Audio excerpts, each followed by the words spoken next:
The first sign that the wedding was going to collapse was not the groom missing from the altar. It was the way Sophie Bennett looked at me from the back of the aisle and smiled like she already knew. Not a happy smile.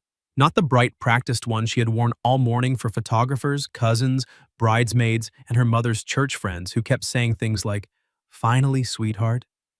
No, this was the tiny, crooked smile Sophie had given me in college when the vending machine stole her last dollar and she said, "Well, Evan, I guess dinner's canceled." The smile that meant something terrible is happening, and if I don't laugh, I might break. My name is Evan Porter. I was 33 years old that June afternoon, standing under a white wooden arch at a winery outside Asheville, wearing a charcoal suit that felt too tight across the shoulders and holding two rings that did not belong to me. I worked as a restoration carpenter, which meant I was better with old houses than with emotional disasters. Give me water damage, cracked plaster, a sagging porch beam, and I could tell you exactly where to put my hands. Give me my best friend, walking toward a man who might not deserve her, and I had spent 6 months pretending I didn't know where to look. Sophie was 32, a graphic designer with ink on her fingers more often than not, a laugh that made bartenders give her free fries, and a stubborn little dent between her eyebrows whenever she was trying not to cry. We had been best friends for 11 years. 11 years of bad coffee, late-night phone calls, flat tires, work celebrations, family funerals, birthday pancakes, and the kind of friendship people called basically marriage, while we both laughed too hard and changed the subject. I had told myself that was enough. A mature man respects boundaries. A decent friend does not confess love to a woman 3 weeks before her wedding, just because he suddenly understands the word regret. So I stood beside Trevor Hale, her fiancé, when he asked me to be a groomsman because Sophie insisted. I smiled in photos. I tied bow ties. I handed Trevor breath mints when he smelled like bourbon at noon. And 5 minutes before the ceremony, when Sophie found me in the hallway outside the bridal suite, she put one hand on my lapel and said, "Tell me I look okay?" She looked like every bad decision I had ever avoided. Her dress was simple, satin, no glitter, no enormous train. Her dark hair was pinned low, a few soft pieces loose around her face. There was a pearl at her throat that had belonged to her grandmother. She smelled like orange blossoms and nerves. "You look," I started. She lifted one eyebrow. "Careful. If you say nice, I'll throw this bouquet at your head." I swallowed. "You look like the reason someone invented vows." For half a second, the hallway changed. The noise from the guests faded. The bridesmaids laughing inside the suite disappeared. Sophie's fingers tightened lightly on my jacket, and her eyes searched mine like she had heard the sentence underneath the sentence. Then she looked away first. "Don't say things like that today," she whispered. "I know." "No, you don't." She smoothed my lapel, even though it was already smooth. "You say things like that and then you stand 3 feet back where nobody can reach you." That hit close enough that I pretended to check my cuff. Sophie gave a quiet laugh, but it trembled. "Sorry, bride nerves. I'm apparently doing emotional drive-bys now." "You've always done emotional drive-bys. And you've always survived them." "Barely." She smiled again, real this time, and touched my wrist. Just 2 fingers. Warm, familiar, dangerous. Then her mother called her name and the moment snapped. That was the last quiet second before everything went wrong. The ceremony began at 4 o'clock. The string quartet played something soft and expensive. Rows of white chairs faced the mountains. Guests turned in their seats with phones tucked discreetly in their laps, even though the invitation had said "Unplugged Ceremony" in gold letters. Trevor stood under the arch beside me, pale and sweating. At first, I thought it was normal. Men got nervous. I had repaired enough bathroom doors after bachelor parties to know groom panic was its own weather system. But then he checked his phone. Once, twice wouldn't ging. A third time, while the officiant cleared his throat. His brother Dylan stepped behind the arch and whispered, "Trevor." Trevor did not answer. The music shifted. The bridesmaids came down the aisle in sage green. Sophie's niece dropped petals in serious handfuls like she was salting a driveway. Then everyone stood. Sophie appeared on her father's arm, and for one reckless second, my whole body forgot whose wedding it was. She saw Trevor first, then me, and there it was again, that small, crooked smile. Halfway down the aisle, Trevor's phone buzzed so loudly I heard it over the quartet.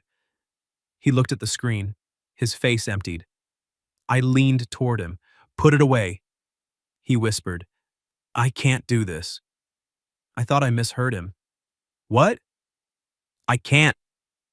Sophie was 10 steps away. Trevor turned, pushed past his brother, and walked off the platform. Not fast, not dramatic. That would almost have been better. He just walked away like he had remembered he'd left the stove on.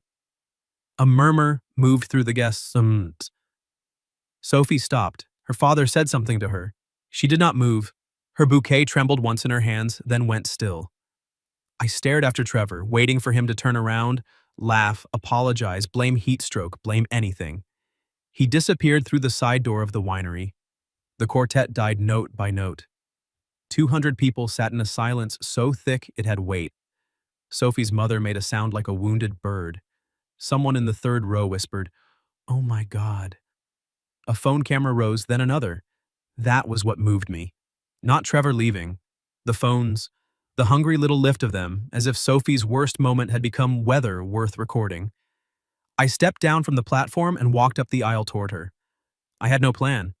I had only the sudden, furious certainty that she should not be standing there alone while people decided what shape her humiliation should take. Sophie watched me come. Her eyes were shiny, but her chin was up. When I reached her, she gave a breathless little laugh. Did he really just exit stage left? Pretty much. Points for clean blocking. Sophie. I know, she blinked hard. If you say you're sorry, I might actually cry, so don't. I looked at her father. Mr. Bennett, may I? He hesitated, then released her arm. Sophie's hand slipped into mine. Not because she was collapsing. Not because she needed holding up. Because she chose it. Her fingers locked around mine with the same pressure she used when dragging me through crowded concerts, farmers markets, and one truly regrettable haunted corn maze. Familiar. Certain. The officiant leaned toward us, lost. Should we pause? Sophie looked out at the crowd. Her face flushed deep pink. Her grip tightened. I heard Trevor's mother whisper, "This is so embarrassing." Something in Sophie's eyes cracked, and something in me finally stopped behaving. I turned toward the room. "He left," I said, my voice carrying more than I expected. "That's on him, not her." The murmuring quieted. I could feel Sophie staring at me. I faced her then, and the words came out before fear could edit them. "If he won't marry you," I said, "then I will." A gasp moved through the chairs. Sophie's mouth parted. Her father whispered, "Evan?" The officiant blinked rapidly. "Legally speaking, we can't simply—" "I know," I said, not taking my eyes off Sophie. "I'm not asking for paperwork. I'm asking for one honest minute." Her bouquet lowered. Her hand was still in mine. For 11 years, I had known the exact shape of Sophie's silence. Annoyed silence, tired silence, hungry silence. The silence before she made a joke so sharp it should have required a permit. This was different. This silence had a door in it. Sophie looked down at our joined hands, then back at my face. In front of her family, her friends, his family, and every person who had just watched her be abandoned, she whispered, "Evan, are you saving me?" My throat tightened. "No," I said. "I'm choosing you." Her eyes filled completely then. And before I could decide whether I had just ruined our friendship, Sophie stepped closer, lifted her chin, and said, just loud enough for the front row to hear, "Then ask me like you mean it. Ask me like you mean it." Sophie said it with mascara shining at the edges of her eyes and a bouquet sagging in one hand, while 200 people held their breath, around us. For one terrible second, I forgot every word I had ever learned. Then Sophie's thumb brushed over my knuckles. Not hard, not pleading, a challenge. There she was, my best friend. The woman who once argued with a parking meter for eating her quarter. The woman who had shown up at my apartment after my dad died with soup, clean socks, and the audacity to say, "You can be tragic after you hydrate." She had just been left at the altar and she was still daring me to be brave. So I lowered myself to one knee. The guests inhaled as one body. Sophie's lips parted, and for the first time all day, the look on her face had nothing to do with Trevor Hale. It was just us. "Sophie Bennett," I said, voice rough, "I have loved you in every ordinary way a man can love someone before he admits it to himself." Her fingers tightened around mine. "I loved you when you stole fries off my plate and called it a tax. I loved you when you made me dance in your kitchen during that thunderstorm because you said lightning was less scary with choreography." A tear slipped down her cheek. "I loved you when you cried on my porch after your first big client fired you and then got mad at me for offering solutions instead of brownies." A shaky laugh moved through the front row. Sophie gave me a watery glare. "You did deserve that," she whispered. "I did." I smiled up at her. "I loved you when you met Trevor because you were happy and I thought loving you meant stepping back." Her face changed at his name, but only for a heartbeat. Then she focused on me. "So here's me not stepping back anymore." I drew a breath. I don't know what happens after today. I don't know if this is insane or overdue or both, but if you want one honest minute, I'll give you every honest minute I have left. The officiant made a soft sound behind me that might have been a sob. I should have stopped there. A wise man would have stopped there. But Sophie had asked me to mean it. So I said, "Marry me someday if you want. Don't marry me if you don't. But let me love you out loud from this moment on." The world went silent again. Sophie looked down at me for what felt like an entire lifetime. Then she dropped her bouquet. It hit the aisle with a soft thud. She put both hands on my face. "Evan Porter," she said, her voice trembling, "you absolute idiot." Someone choked. I laughed once, helplessly. That's not traditionally a yes. No, because traditionally people say these things before I buy $12,000 worth of peonies. "I'll reimburse the peonies." "You cannot afford the peonies." "Probably not." Her thumbs moved along my cheekbones and her eyes softened in a way I had dreamed about and punished myself for dreaming. "I loved you too," she whispered. My heart stopped. Not always neatly, not always bravely, but I did. And I told myself friendship was safer because you were the one person I couldn't survive losing. I rose slowly because my knees no longer worked. We stood close enough that the pearl at her throat brushed my tie. "Sophie," I said, "if you make me cry in front of my Aunt Judith, I'll haunt you." "You're already crying." "Then kiss me before she takes a picture." I didn't move at first. I needed to know this wasn't shock. Grief. A beautiful, catastrophic reaction to humiliation.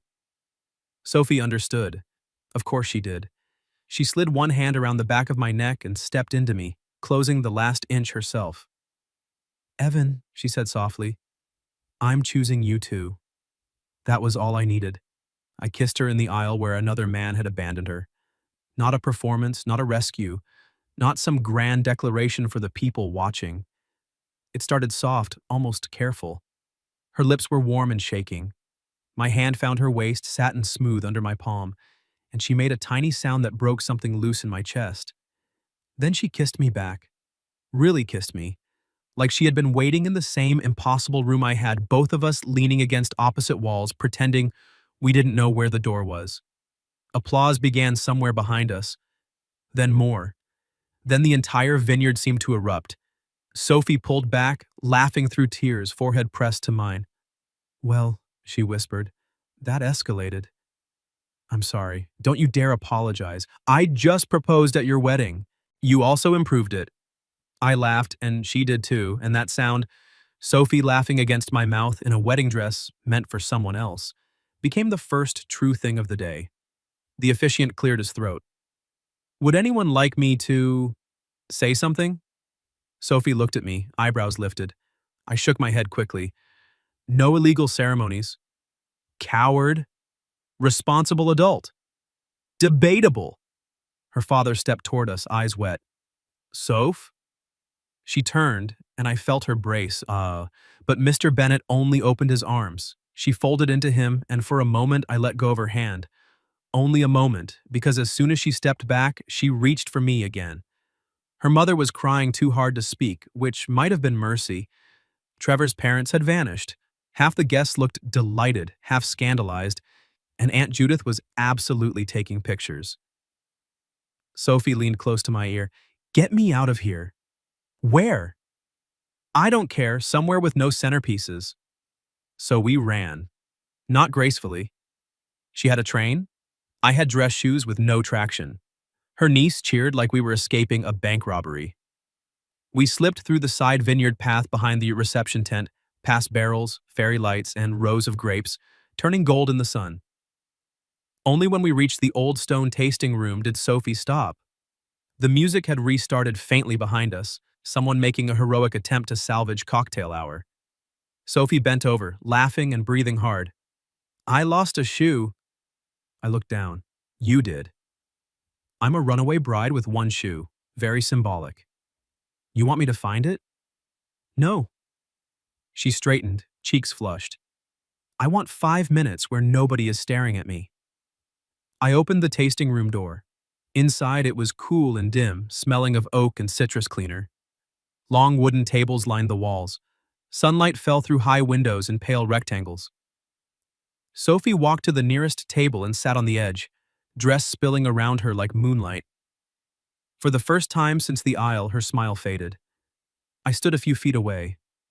Are you okay? No. She looked at me. But I'm more okay than I should be. I don't want to be the reason you skip over what happened. You're not. She rubbed at a tear with the heel of her hand. Trevor leaving hurt. It embarrassed me. It made me feel stupid. You're not stupid. I know. She gave me a small, fierce look. That's the thing. Deep down, I think I knew. I think I was walking toward a life I could explain instead of one I wanted. My chest ached. And then you were there, she said, saying the one thing I had been too scared to imagine. I stepped closer. I meant it. I know. Her voice softened. That's what scares me. I stopped between her knees, not touching her until she reached for my tie and tugged me in. So, she said, trying for teasing and only half succeeding, if we're going to be scandalous, we need rules. Rules? 1, no pretending this didn't happen tomorrow. Agreed. 2, no noble speeches about giving me space and disappearing for 6 weeks. I winced. She narrowed her eyes.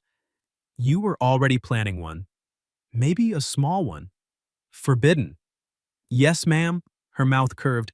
3, you're taking me on a real date. Tonight? She looked down at her wedding dress, then back at me. Too soon? No. I stepped closer until her knees framed my hips. I've been waiting 11 years. Tonight is fine. Her smile trembled. Then she pulled me down and kissed me again. Slow this time, private, with one barefoot brushing my ankle and her hands in my hair.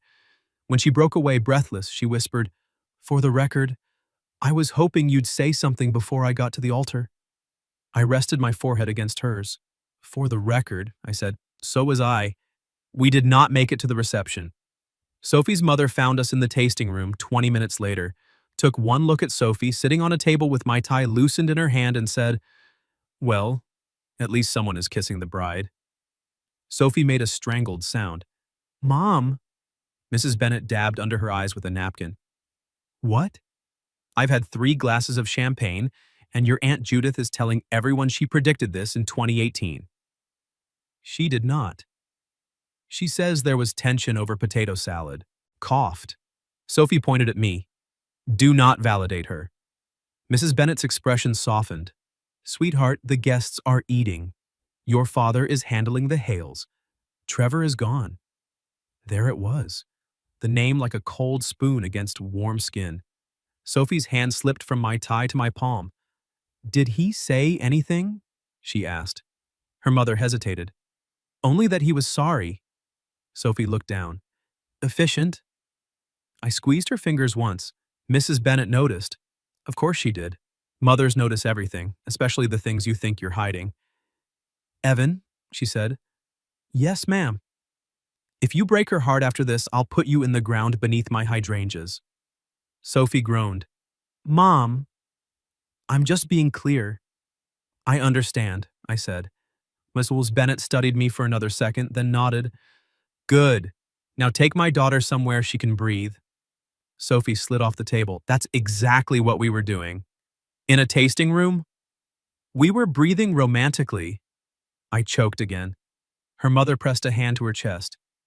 I'm going back to the champagne. After she left, Sophie stared at the closed door, then turned to me. Still want that date? More than I want oxygen. Dangerous line, but acceptable. We escaped through a service exit with the help of a sympathetic catering manager named Jean, who gave Sophie a pair of white kitchen clogs and me a paper bag full of sliders. Every love story needs snacks, Jean said solemnly. Sophie clutched the bag to her chest. Jean understands me.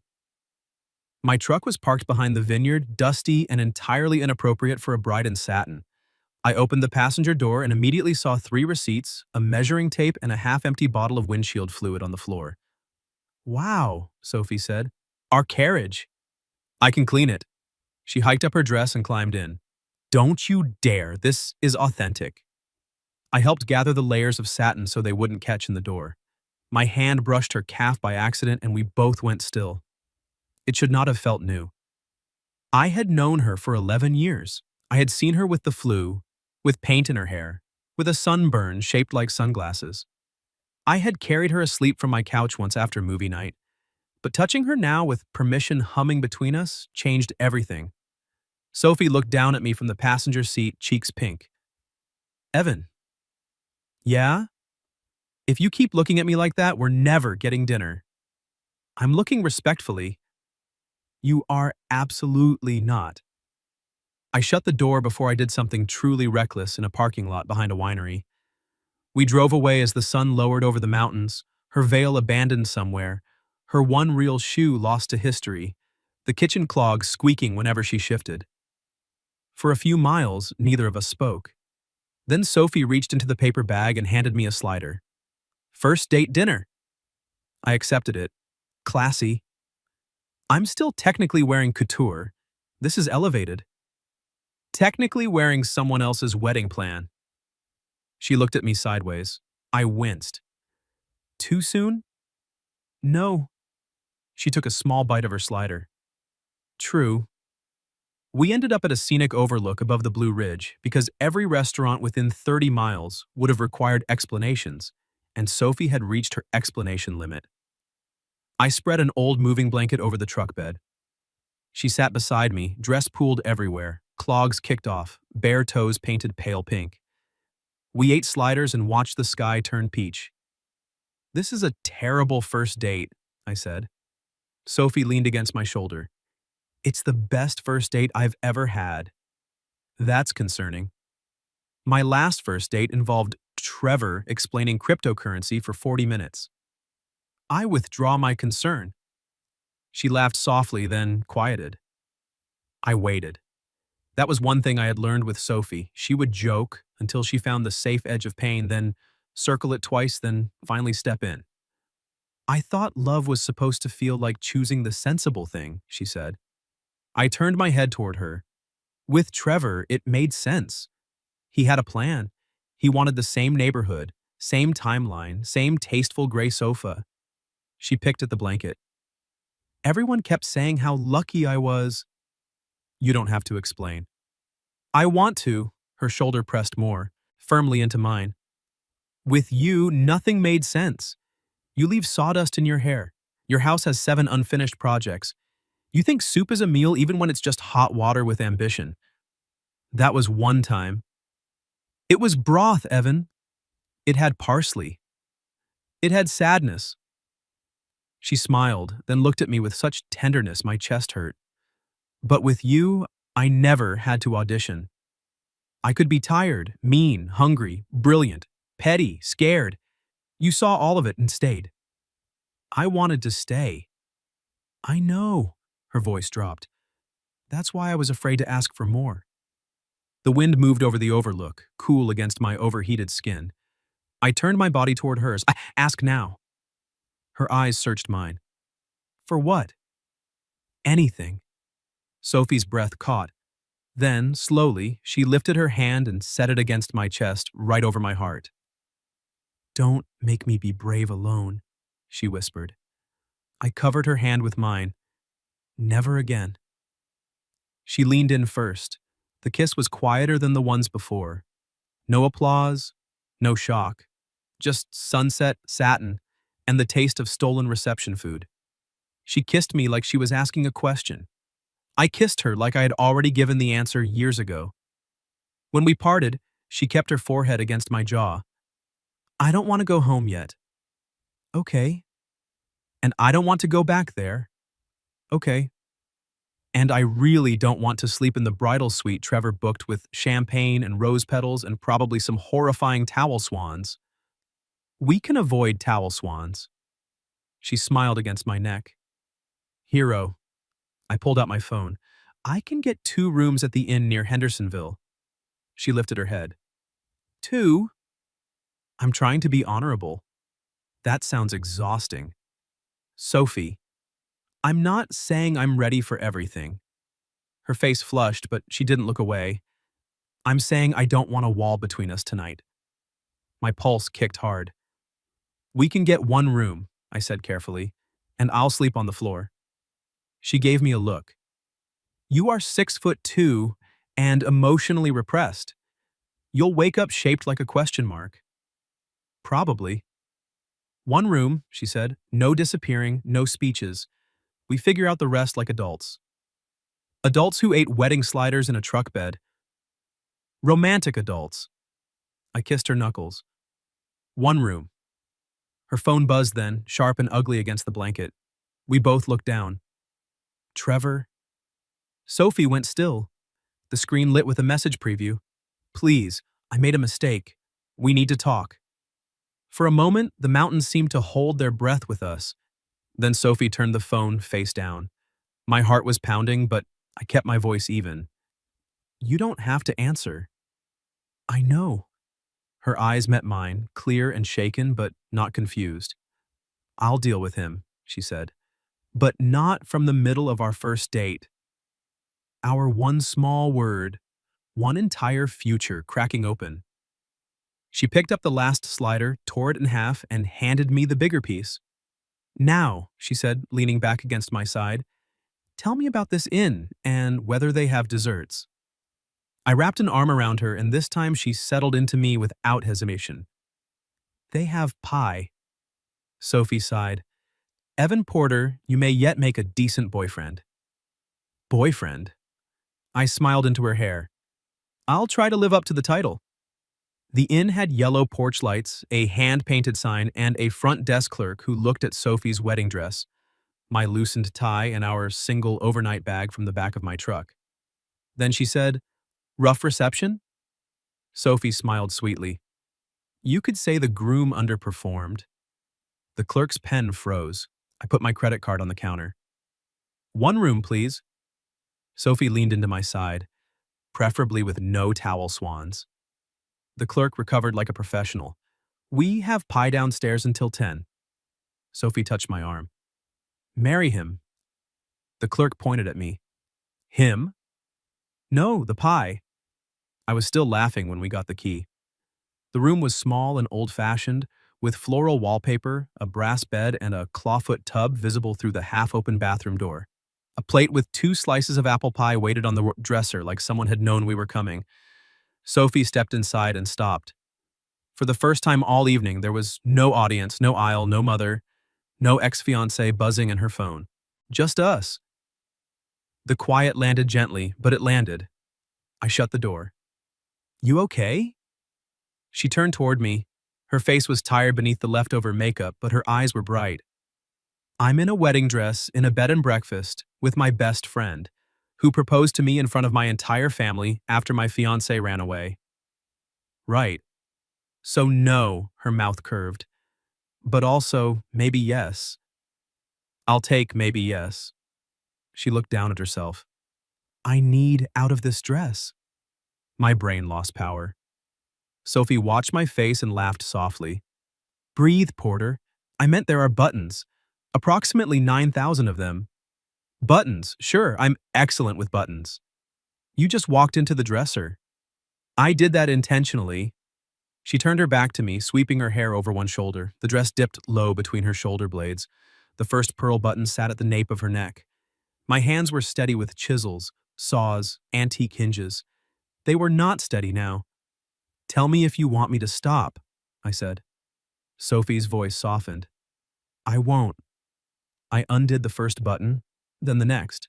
The room seemed to shrink around the sound of our breathing. My fingers brushed the warm skin of her back and she shivered. Cold? I asked. No. The word was barely there. Every button felt like a promise I had no right to rush. When I reached the middle of her back, Sophie looked over her shoulder. You're being very careful. I'm trying not to be a terrible person. You're not. She turned slowly, holding the front of the dress to her chest. You're the man who remembered I hate being stared at when I cry. That's a low bar. No. She stepped closer. It isn't. Her free hand rose to my jaw. I didn't kiss her. Not yet. I let her decide the distance. She closed it. This kiss was different in the quiet room. Slower. Deeper. Her thumb moved along my throat and my hand settled at her waist over satin that had loosened under my fingers. When she drew back, her eyes were wet again. I don't want Trevor to be the last man who touched this dress, she whispered. My chest tightened, so I kissed her forehead. Then let this be the last moment the dress matters. A shaky laugh escaped her. That was annoyingly beautiful. I can ruin it with a soup joke. Don't you dare. I stepped into the bathroom and came back with the inn's white robe, holding it out without looking until she laughed. You can look, Evan. I'm being respectful. You are being Victorian. I contain multitudes. She took the robe. A minute later, satin pooled on the floor, and Sophie stood barefoot in white cotton, her hair coming loose around her shoulders. She looked more like herself than she had all day, and somehow more beautiful. Your turn, she said. My turn? The tie, it's tragic. She reached for me, undoing the knot with far more confidence than I had managed with her buttons. Her fingers brushed my collar, then slid the tie free. There, she murmured. Less groomsman, more Evan. Is that an improvement? The only one I wanted. We ate pie on the bed with our legs crossed, the television off, the world held outside by thin curtains. Sophie stole the bigger bite from my fork. That was mine, I said. Boyfriend tax. I've been promoted quickly. Probationary boyfriend. What are the job requirements? She pretended to think. Pie sharing, no emotional disappearing, occasional heavy lifting, kissing competency. How am I doing? Her smile turned soft. Exceeding expectations. Then her phone buzzed again on the nightstand. The spell dimmed, but did not break. Sophie stared at it. Trevor's name glowed on the screen. I should answer once, she said. My instinct was to say no, to stand between her and whatever he wanted, but she didn't need a guard dog. She needed a man who trusted her strength. So I nodded. I'm here. She picked up. Trevor. I could hear only the thin murmur of his voice. Sophie's shoulders stiffened. No, you don't get to call it panic like that makes it tidy. More murmuring. You humiliated me, she said, voice shaking, but clear. But you also freed me from making the safer mistake.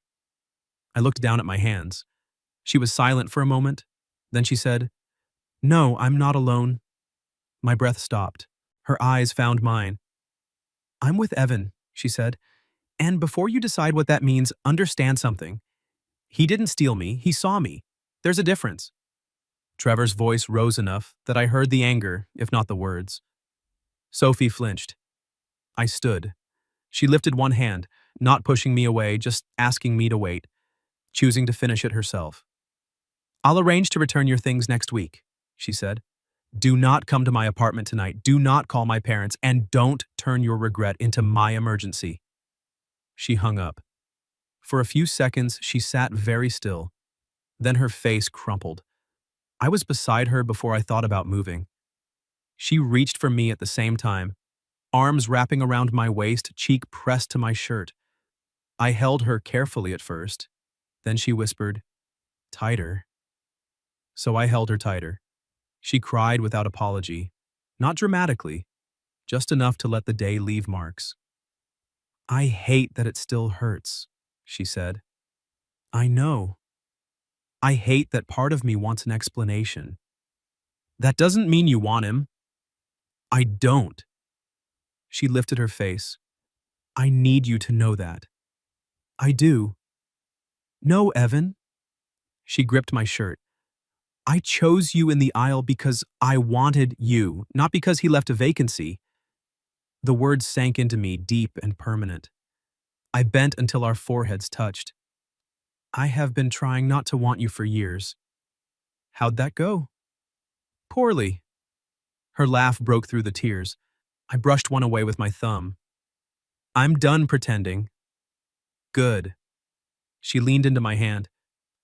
"Because tomorrow is going to be messy." "Probably. My mother will make brunch emotionally dangerous." "Expected." "Aunt Judith will have a photo album by sunrise." "Terrifying." "And everyone will ask what we are." I swallowed. "What do you want to say?" Sophie looked at me for a long, quiet moment. Then she climbed into my lap. My hands went to her hips automatically, and she settled there like she had belonged there all along. "I want to say," she whispered, "that we're beginning." I kissed her then, not to erase the hurt, but to meet her inside it. She kissed me back with both hands in my hair, warm and certain and alive. Later we lay under the quilt fully clothed, her robe sleeve twisted around my wrist, her head on my chest. "Evan?" she murmured. "Yeah?" "If you sleep on the floor, I'll dump pie filling in your shoes." "I'm in the bed." "Good." After a while, her breathing evened out. I stayed awake, staring at the ceiling, one hand resting over hers. At 2 in the morning, my phone lit up. A message from an unknown number. "You think you won. She'll come back when she remembers what you are." I read it once. Then I turned the phone face down and pulled Sophie closer. Whatever tomorrow brought, I would not let fear be the loudest thing in the room. Not anymore. In the morning, Sophie woke with her cheek on my chest and one knee hooked over my leg like she had been sleeping beside me for years. For several minutes, I did not move. Sunlight slipped through the curtains. Her hair was tangled across my shirt. The inn was quiet except for birds outside and the old pipes clicking in the walls. Then her eyes opened. She blinked at me. I braced for regret. Sophie smiled sleepily and said, "You snore like a tired lawnmower." Relief hit me so hard I laughed. "I do not." "You do, but quietly, like a polite appliance." "I'll work on it." "Good. Probationary boyfriend status requires improvement." She stretched, then seemed to remember everything at once. The dress, the aisle, Trevor, me. Her smile faded, but she did not pull away. "Morning after," she whispered. "Yeah." "Still here?" I touched her hair, gentle. "Still here." Her eyes searched mine. "Still choosing me?" I hated that she had to ask. I loved that she trusted me enough to. "Still choosing you," I said. "Not because of yesterday, not because of him, because of every Tuesday night grocery run, every emergency pancake breakfast, every time you fell asleep during a movie and denied it." I rest my eyes. "You snore like a hostile tea kettle," she gasped. "Slander." I kissed her before she could argue more. It was a morning kiss, soft and slow, with pie sugar still faint on her lips and sunlight warming her shoulder through the robe. When she pulled back, she looked steadier. Then my phone buzzed on the nightstand. The unknown message was still there. Sophie saw my face change. "What?" I hesitated. Her eyebrows lifted. "Rule 2, no noble disappearing. Also, no hiding weird phone faces." I handed it to her. She read the message once. Her mouth tightened. "You think you won." She'll come back when she remembers what you are. She sat up slowly. Trevor? Probably. Did you answer? No. Good. She gave me back the phone. He doesn't get the first word today. What do you want to do? She looked surprised by the question, then pleased in a sad way. I want breakfast. I want coffee. I want my mother not to cry into eggs. And then I want to block his number. That sounds like a plan. And I want you next to me when everyone asks. I took her hand. Done. At brunch, Mrs. Bennet did cry into eggs. Aunt Judith had indeed printed photos. Mr. Bennet hugged me so hard my spine made a sound. The Hales did not come. Sophie wore jeans her sister brought from her apartment, my flannel over a camisole, and the pearl necklace from the wedding. She looked like someone who had walked through fire and come out annoyed at the smoke damage. When people asked what we were, she slid her fingers through mine under the table. Then, on the third question, she lifted our joined hands onto the table where everyone could see. We're beginning, she said. My chest went tight. Her mother cried harder. Aunt Judith whispered, Called it. The weeks after were not a fairy tale. They were better and harder than that. Sophie canceled vendors, returned gifts, cried in the produce aisle once because she saw the brand of sparkling water Trevor liked, and laughed 10 minutes later because I tried to comfort her by offering an eggplant. That is not a healing vegetable, she told me. I panicked. You often do, but charmingly. Trevor sent 2 more messages before she blocked him. 1 apology, 1 accusation. Neither changed anything. What did change things was the ordinary stuff. I learned Sophie hated being asked, Are you okay? Too often, but liked having tea placed silently near her elbow. She learned I cleaned when anxious, and began deliberately leaving 1 mug in the sink just to see if my eye twitched. We dated like people making up for lost time. Pizza on my porch. A terrible museum exhibit where she spent 20 minutes roasting a painting of a horse. Slow dances in her kitchen without thunder. A weekend in Charleston where she kissed me in front of a fountain and said, See, this is what a planned romantic moment looks like. I told her I loved her in a hardware store because she was comparing cabinet knobs with deadly seriousness and I couldn't hold it in anymore. She turned, holding a brass handle shaped like a leaf, and said, That was badly timed. I know. Say it again. I love you, her eyes filled. Better. Then she kissed me between plumbing fixtures and outdoor lighting while an employee pretended not to watch. By winter, she had a drawer at my house. By spring, my house had fewer unfinished projects because Sophie made a spreadsheet titled Evan's Structural Emotional Avoidance. It's about the porch, I said. It is never just about the porch. She was right. A year after that day at the winery, we went back. Not to relive it, not to prove anything to Trevor, who had moved away by then and become someone we rarely mentioned. We went because Sophie said the mountains were beautiful and she refused to let one coward own the view. This time there were no guests, no quartet, no phones rising in the air, just us beneath the same white arch, now half covered in summer vines.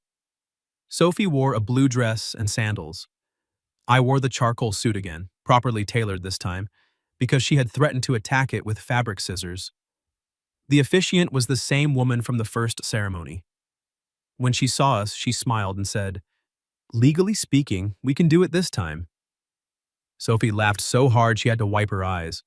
Her father walked her down the aisle again, but this time her face held no crooked, breaking smile. This time, when she reached me, she grinned. Hi, she whispered. Hi. Still choosing me?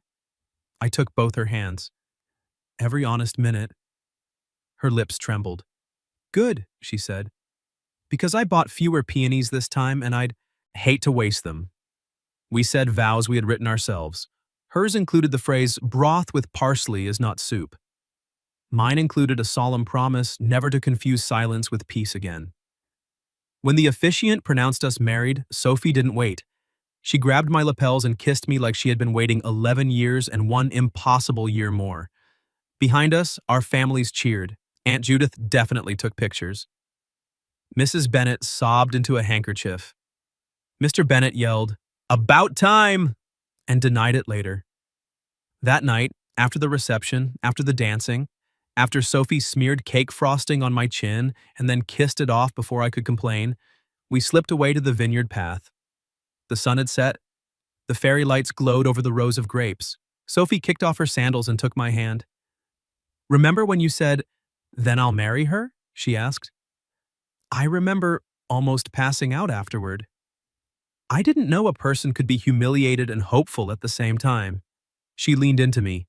You gave me a door when I thought the room had collapsed. You opened it. She smiled. We did. Then my wife stood on her toes and kissed me under the lights, her fingers laced with mine, her laugh warm against my mouth.